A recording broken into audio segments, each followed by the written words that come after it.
Megastar Shakib খানের cinema মানেই নানান রকমের রিউমার, নানান রকমের বাস চারিদিকে।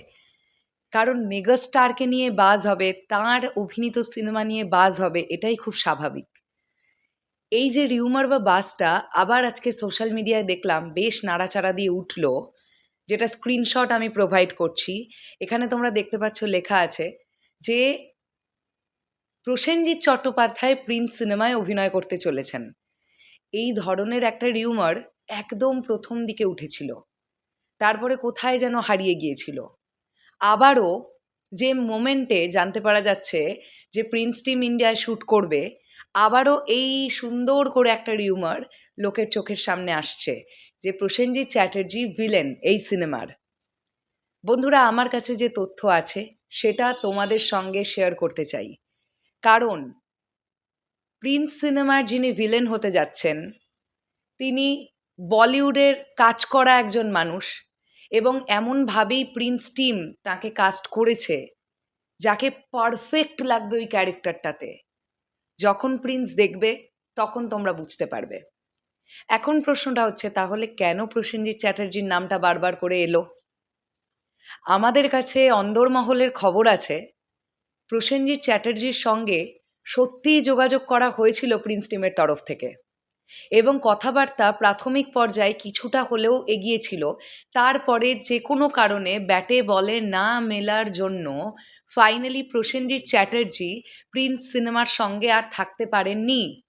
সেটা ভিসা জটিলতা তো একটা বড় রকমের ছিলই, আমরা সবাই জানি। তাছাড়াও স্কেডিউল ম্যাচ না করা, ডেট ক্ল্যাশ করা, অনেক কিছু থাকে। ফাইনালি প্রসেনজিৎ চ্যাটার্জির সঙ্গে প্রিন্স টিমের ব্যাটে বলে মেলেনি, যে কোনো কারণেই হোক। তো আমাদের কাছে এই রকম খবর আছে প্রসেনজিৎ চ্যাটার্জি কিন্তু নেই প্রিন্স সিনেমায়। এখন কথাটা হচ্ছে, প্রিন্স টিম এত বড় গ্র্যান্ডারে একটা ছবি তৈরি করছে, এত সুন্দরভাবে তারা ছবিটাকে ভেবেছে, তারা তো খুব নর্মাল সাদাসিধে কিছু কাস্টিং করবে না।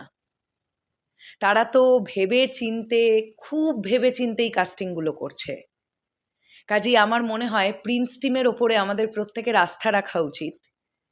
যে অভিনেতা যে ক্যারেক্টারটি করবেন তার জন্য সেটা পারফেক্ট, এবং প্রত্যেকজন অভিনেতা যথেষ্ট সময় পেয়েছেন তাদের নিজেদের ক্যারেক্টারগুলোকে প্রিপেয়ার করার জন্য।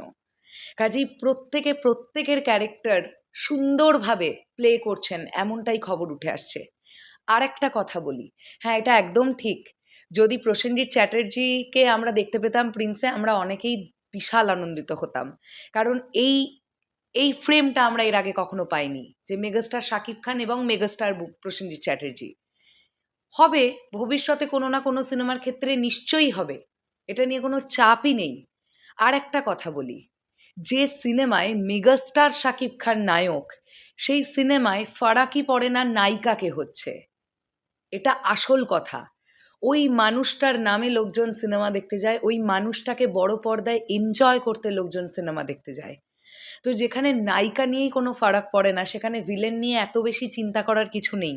আমি তো আবারও বলছি, প্রিন্স টিম খুব বেছেই কাস্টিং করেছে, যাকেই তারা ভিলেন হিসেবে নিয়ে আসছে ক্যারেক্টারটার জন্য পারফেক্ট হবেন তিনি, এই আশা আমরা প্রত্যেকে করছি। ধীরে ধীরে প্রিন্স টিম সমস্ত কিছু আমাদের সামনে নিয়ে আসবে। আপাতত এই রিউমারটা থেকে আমাদের সরে থাকাই উচিত যে বুম্বাদা বা প্রসেনজিৎ চ্যাটার্জি প্রিন্স টিমে আছেন।